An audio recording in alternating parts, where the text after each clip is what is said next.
বর্তমান বয়স 34। সময় একদম ভালো চলছে না। বিবাহের বয়স হয়ে গেছে কিন্তু বিবাহ সেটিও হচ্ছে না। রোজগার বর্তমানে অনেকটা কমে গেছে। আগামী দিন কেমন যেতে পারে? নমস্কার, আরও একটি নতুন ভিডিওয় আপনাদের স্বাগত জানাই। আমি শ্রী বিশ্বজিৎ। যে জাতকের ঘরটি নিয়ে আজ আমি আলোচনা করব, এই জাতকের বয়স বর্তমানে 34। জাতক বর্তমানে প্রচুর সমস্যার মধ্যে রয়েছে, আর্থিক দিক দিয়েও সমস্যার মধ্যে রয়েছে এবং বিবাহের উপযুক্ত বয়স হয়ে যাওয়ার পরেও বিবাহ হয়নি। আগামী দিনে জাতকের জীবনে কি বিরাট কোনো বড় পরিবর্তন আসতে পারে? আর্থিক জায়গায় স্টেবিলিটি সেটা কোন বয়সে আসবে এবং বিবাহ আদৌ হবে কি না, এই ভিডিওটির মাধ্যমে এই বিষয়টি পরিষ্কার তুলে ধরার চেষ্টা করব।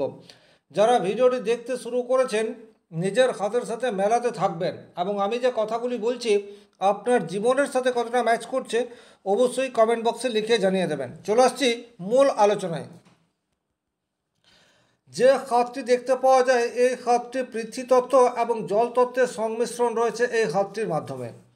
যদি আপনারা এক এক করে হাতের গ্রহ পর্বগুলিকে দেখা হয় তাহলে বৃহস্পতির মূল পর্ব সেটা কিন্তু বর্তমানে অত্যন্ত শক্তিশালী অবস্থায় নেই। তার কারণ বৃহস্পতির যে অ্যাপেক্স সেটা কিছুটা হলেও শনির দিকে হেলে রয়েছে। এইরূপ পরিস্থিতি ইন্ডিকেট করে বৃহস্পতির পজিটিভ ভাইব্রেশন জাতক অলরেডি পেয়ে গেছে। এখন সেই অর্থে বৃহস্পতির পজিটিভ রেজাল্ট আর পাওয়া যাচ্ছে না, কারণ বৃহস্পতির এই অংশটি অনেক বেশি গর্তযুক্ত বা উইক রয়েছে। দ্বিতীয়ত, বৃহস্পতির মূল পর্বে যদি আপনারা একটু ভালোভাবে পর্যবেক্ষণ করেন তাহলে প্রচুর ট্রাসেল্ড লাইন সেগুলি কিন্তু লক্ষ্য করা যাচ্ছে, অর্থাৎ জাল চিহ্নের ন্যায় তৈরি হয়ে রয়েছে। বৃহস্পতির মূল পর্ব এইরূপ হলে বৃহস্পতির পজিটিভ রেজাল্ট এটি কিন্তু পাওয়া যায় না। দ্বিতীয়ত, আর্থিক দিক দিয়েও প্রচুর সংঘর্ষ এই বিষয়টি কিন্তু নিয়ে আসে। সুতরাং এখানে বৃহস্পতি খুব একটা শুভ গ্রহ নয়, এটি পরিষ্কার বুঝতে পারা যাচ্ছে। দ্বিতীয়ত, যদি আমরা শনির ক্ষেত্রটিকে বোঝার চেষ্টা করি, শনির আঙুল অপেক্ষাকৃত সোজা রয়েছে, কিন্তু শনির ক্ষেত্রে এই ধরনের ছোট্ট একটি আড়াআড়ি রেখা সেটি কিন্তু দেখতে পাওয়া যায়। আর এই ছোট রেখার কিন্তু বিগ ইম্প্যাক্ট আমাদের জীবনে পড়ে। এই ধরনের শনির ক্ষেত্রে আড়াআড়ি রেখা থাকলে জাতকের যেটি ইচ্ছা থাকে বা জাতক যেটি করার জন্য পরিশ্রম করে সেই কাজে পর্যাপ্ত সাকসেস সেটি কিন্তু পাওয়া যায় না। সুতরাং শনির ক্ষেত্রেও নেগেটিভ সাইড এটা আমরা দেখতে পাচ্ছি।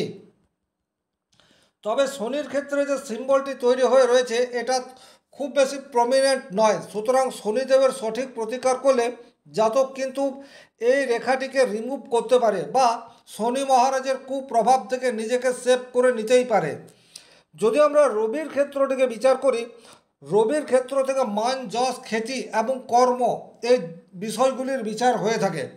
রবির ক্ষেত্রে দেখুন, রবির ক্ষেত্রে একাধিক রেখা সেটি কিন্তু দেখতে পাওয়া যাচ্ছে। রবির ক্ষেত্রে যদি এত বেশি রেখা থাকে এবং এই ধরনের জাল চিহ্ন তৈরি হয় তাহলে কিন্তু সেটি দুর্ভাগ্য এই বিষয়কে ইন্ডিকেট করে।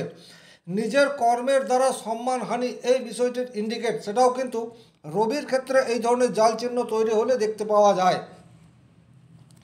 তাহলে একই রকমভাবে বৃহস্পতি বর্তমান সময়ে জাতককে পজিটিভ রেজাল্ট দিচ্ছে না এবং রবির ক্ষেত্র থেকেও পজিটিভ রেজাল্ট বর্তমান সময়ে পাওয়া যাচ্ছে না। যদি আমরা বুধের ক্ষেত্রটিকে দেখি, বুধ কিন্তু ঠিকঠাক অবস্থাতে রয়েছে। বুধের পর্ব যথেষ্ট শক্তিশালী অবস্থায় আছে এবং বুধের আঙুল সেটিও রবির আঙুলের তৃতীয় পর্বকে স্পর্শ করছে। সুতরাং জাতকের কিছুটা হলেও কমিউনিকেশন স্কিল সেটা কিন্তু দেখতে পাওয়া যায়। আর এখানেই লুকিয়ে রয়েছে জাতকের বর্তমানে বিবাহ না হওয়ার কারণ। অনেক জায়গায় সম্বন্ধ দেখা হচ্ছে কিন্তু কিছুতেই কোনো জায়গায় বিবাহ স্থির হচ্ছে না। কেন? তার কারণ আপনারা এই জায়গাটিকে যদি একটু ভালোভাবে দেখার চেষ্টা করেন, এই জায়গাটিকে দেখলেই দেখতে পাবেন। এখানে আপনারা এই ধরনের চারটি রেখা ছোট বড় মিলিয়ে দেখতে পাবেন। যখনই বিবাহ ক্ষেত্রে এত বেশি রেখা থাকবে সেটি কিন্তু বিবাহকে বাধা এই বিষয়গুলিকে ইন্ডিকেট করে। কোনো রেখাটি ঠিকঠাক মতো কাজ করতে পারছে না, অথচ এতগুলি যখন বিবাহ ক্ষেত্রে রেখা তৈরি হয়ে যাবে তখন কিন্তু বিবাহের জন্য চাপ সৃষ্টি সেটা বাড়ি থেকেও আসবে, এ বিষয়েও কোনো ডাউট নেই। তাহলে এই জাতকের কি বিবাহ হবে না? আমরা অবশ্যই এই প্রশ্নের উত্তর একটু পরে খোঁজার চেষ্টা করব। যদি জাতকের হৃদয় রেখা দেখা যায় তাহলে হৃদয় রেখা সেটি কিন্তু একই রকমভাবে এগিয়ে যাচ্ছে না। এইভাবে রবি পর্ব যাওয়ার পর অনেকটা শনি পর্বের দিকে ঢালু হয়ে নেমে যাচ্ছে। এই ধরনের কিন্তু পরিস্থিতি তৈরি হয়ে থাকলে জীবনের একটা পর্যায়ে একাকিত্ব এই বিষয়টি চলে থাকে, ফ্যামিলি থেকে ডিটাচমেন্ট এই বিষয়টি কিন্তু এসে যায়, বা বলা যেতে পারে ফ্যামিলির পর্যাপ্ত সাপোর্ট এই বিষয়টিও কিন্তু সচরাচর দেখতে পাওয়া যায় না। মানসিকভাবে অনেকটা শক্তিশালী নয়, বরং কিছুটা ভীরু প্রকৃতির বা কাল্পনিক ভয় এই সমস্ত বিষয় কিন্তু চলে আসে যখনই আপনার হৃদয় রেখা এইভাবে ঢালু হয়ে যাবে হঠাৎ করেই। তাহলে বর্তমান পরিস্থিতিতে কিন্তু জাতক ফ্যামিলির সাপোর্ট সেই অর্থে পাচ্ছে না। যদি মঙ্গলের ক্ষেত্রটাকে দেখা হয় তাহলে মঙ্গল কিন্তু জাতকের বুস্ট অবস্থাতে রয়েছে। চন্দ্রের ক্ষেত্র যদি দেখা যায়, চন্দ্রের ক্ষেত্রে একটি বিশেষ সিম্বল তৈরি হচ্ছে, যে সিম্বলটি অ্যাক্টিভেট হলে জাতক কিন্তু প্রচুর অর্থ আর্ন করতে পারে। সেই সিম্বলটি কিন্তু বর্তমানে অ্যাক্টিভেট অবস্থায় নেই, কিন্তু এমন একটা চন্দ্রক্ষেত্রে সিম্বল তৈরি হয়ে রয়েছে যে সিম্বলটি যদি অ্যাক্টিভেট হয় তাহলে কিন্তু জাতক প্রচুর অর্থ হঠাৎ করেই পেয়ে যেতে পারে। সেই সিম্বলটি কিভাবে রয়েছে একটু আমরা বোঝার চেষ্টা করব। চন্দ্র থেকে আমরা মন মানসিকতা, মানসিক জোর এই বিষয়টির বিচার করে থাকি, আর চন্দ্রক্ষেত্রের প্রতিফলন আমাদের হার্ট লাইনের উপর পড়ে।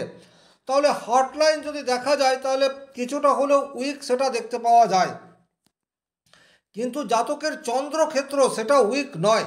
চন্দ্রক্ষেত্রে দেখুন যে বিশেষ সিম্বল তৈরি হতে যাচ্ছে, এই সিম্বলটি কিন্তু অত্যন্ত রেয়ার, মাত্র 5% সৌভাগ্যবান মানুষের হাতেই এই বিশেষ সিম্বলটি দেখতে পাওয়া যায়।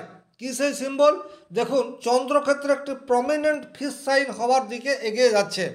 খুব ভালোভাবে যদি আপনারা লক্ষ্য করেন তাহলে এইভাবে কিন্তু চন্দ্রক্ষেত্রে একটি সিম্বল তৈরি হয়ে রয়েছে। এই সিম্বল বর্তমানে পরিণাম সেটি কিন্তু দিচ্ছে না, কিন্তু এই সিম্বল জাতককে পরিণাম দেবে এবং জাতক কিন্তু এককালীন প্রচুর অর্থ পাওয়ার সম্ভাবনা সেটিও তৈরি করে ফেলবে। তার কারণ চন্দ্রক্ষেত্র থেকে যখনই এই ধরনের একটি পজিটিভ সিম্বল তৈরি হয় তখন কিন্তু কোনো মানুষের সহযোগিতায়, বিশেষ করে কোনো মহিলার দ্বারা প্রচুর উন্নতি এই বিষয়টিকে ইন্ডিকেট করে থাকে। সেই মহিলা নিজের মা হতে পারে, নিজের সহধর্মিণী হতে পারে, আবার অন্য কোনো জায়গা থেকেও চলে আসতে পারে, কিন্তু ওভারঅল কোনো মহিলার কাছ থেকে বিশেষভাবে উপকৃত হয় চন্দ্রক্ষেত্রে এই ধরনের প্রমিনেন্ট একটি ফিশ সিম্বল তৈরি হলে। তো আপনারা দেখতেই পাচ্ছেন বর্তমান পরিস্থিতিতে ফিশ সিম্বল সেটি কিন্তু প্রমিনেন্ট হয়নি।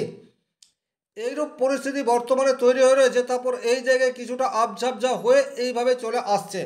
এটা প্রমিনেন্ট হতে আরও মোটামুটি 3 বছর সময় লাগবে। খুব ভালো করে খেয়াল করে দেখবেন আপনাদের হাতের যে কোনো রেখা বা যে কোনো সংকেত যখন অত্যন্ত প্রমিনেন্ট হবে সেই সময়ে কিন্তু রেখাটির 100% রেজাল্ট এটি পাওয়া যাবে। তবে প্রমিনেন্টের দিকে যাচ্ছে কি না এই বিষয়টি বিশেষভাবে খেয়াল রাখতে হবে। এই ক্ষেত্রে কিন্তু চন্দ্রক্ষেত্রে যে মৎস্য চিহ্নটি তৈরি হচ্ছে এ ডেফিনেটলি 37 বছর বয়সে গিয়ে পূর্ণতা পাবে, আর সেই বয়সে জাতকের প্রবল উন্নতি এই বিষয়টিও কিন্তু সূচিত করছে। এবারে আমরা যদি জাতকের শুক্রক্ষেত্র দেখি, শুক্রক্ষেত্র অনেক বেশি বুস্ট। শুক্রক্ষেত্র যখনই এতটা বুস্ট থাকবে তখন কিন্তু সেই মানুষের আর্থিক স্বাচ্ছন্দ্য জীবনের একটা পর্যায়ে ডেফিনেটলি আসবে। আপনি আপনার হাতের সাথে মিলিয়ে দেখে নিতে পারেন। শুক্রক্ষেত্র যখনই এত বেশি ভরাট থাকবে আপনার জীবনের একটা পার্টে গিয়ে আপনি কিন্তু জীবনকে এনজয় করতে পারবেন। আর আজকের তারিখে আপনার কাছে যদি অর্থ না থাকে তাহলে কিন্তু আপনি মোটেই জীবনকে এনজয় করতে পারবেন না। বর্তমান পরিস্থিতিতে অর্থাৎ আজকের তারিখে জাতকের বয়স 34, এই বয়সে কিন্তু জাতকের প্রবল আর্থিক সমস্যা এই বিষয়টি বর্তমানে ঘটে যাচ্ছে, কিন্তু মোটামুটি 37 বছর বয়সে গিয়ে এই জাতকের কিন্তু প্রবল উন্নতির যোগ সেটি কিন্তু দেখতে পাওয়া যায়। পরবর্তী স্টেজে জাতকের কিন্তু অবশ্যই পজিটিভ রেজাল্ট আসার সম্ভাবনা রয়েছে। এবারে মূল যে বিষয়, এই জাতকের কি বিবাহ হবে না? দেখুন জাতকের বিবাহ হবে।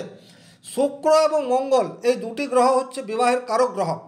তাহলে এখানে মঙ্গলের ক্ষেত্র সেটিকে কিন্তু যথেষ্ট বুস্ট অবস্থায় পাচ্ছি এবং শুক্রের ক্ষেত্র সেটিকেও যথেষ্ট বুস্ট অবস্থাতে পাচ্ছি। সুতরাং এখানে কানেকশন সেটা তৈরি হয়ে রয়েছে। এবারে দেবগুরু বৃহস্পতির আশীর্বাদ প্রয়োজন যে কোনো বাড়িতে মাঙ্গলিক কাজ হওয়ার জন্য। বৃহস্পতি কিন্তু বর্তমান সময়ে খুব বেশি পজিটিভ রেজাল্ট দিচ্ছে না। সুতরাং এই জাতকের একই সাথে বৃহস্পতি এবং শনি এই দুটি গ্রহের প্রতিকার করার প্রয়োজনীয়তা থাকছে। এইরূপ পরিস্থিতি তৈরি হলেই কিন্তু জাতকের বিবাহ সেটি অবশ্যম্ভাবী হবে এবং ভালো ঘরে বিবাহ হবে। আর বিবাহের পর আর্থিক লাভ এই বিষয়টিও কিন্তু 100% দেখতে পাওয়া যায়, কারণ চন্দ্রক্ষেত্রে প্রমিনেন্ট একটি ফিশ সিম্বল তৈরি হয়ে রয়েছে। এবারে আমরা 37 বছর বয়সে গিয়ে কোনো উন্নতি সূচক রেখা সেটি কোথাও পাওয়া যায় কিনা দেখে নিতে হবে। যদি আপনারা এখানে আপনাদের আয়ু রেখাটিকে দেখেন তাহলে এইরূপ জায়গাতে কিন্তু একটি ঊর্ধ্বগামী রেখা সেটি দেখতে পাওয়া যাচ্ছে। এবং বর্তমান সময়ে যদি আপনারা ভাগ্য রেখাটিকে দেখেন তাহলে ভাগ্য রেখা কিন্তু এইরূপ জায়গায় গিয়ে থেমে আছে। সুতরাং এটি 32-33 বছর বয়স। আর এর পরের অংশটিকে যদি দেখেন তাহলে হালকা এই জনের একটি চতুর্ভুজ এই জায়গাতে এইভাবে তৈরি হয়ে রয়েছে। এটি কিন্তু অ্যাপ্রক্স 37 ইয়ার্স এজকে ইন্ডিকেট করছে। সুতরাং এখানে বলা যেতেই পারে 37 বছর বয়সে গিয়ে নিজের স্ত্রীর সান্নিধ্যে প্রচুর অর্থ পাওয়ার যোগ সেটি কিন্তু তৈরি হয়ে রয়েছে। এই ছিল এই ভিডিওটির মূল আলোচ্য বিষয়। ভিডিওটি ভালো লাগলে লাইক করবেন, কোথাও কোনো প্রশ্ন বা সংশয় থাকলে কমেন্ট বক্সে লিখে জানাবেন। আর চ্যানেলে নতুন হয়ে থাকলে সাবস্ক্রাইব করে পাশে থাকা অল নোটিফিকেশন বেল আইকনটি প্রেস করে দিন। আজকের মতো বিদায় নিচ্ছি, ভালো থাকুন, সুস্থ থাকুন, ধন্যবাদ।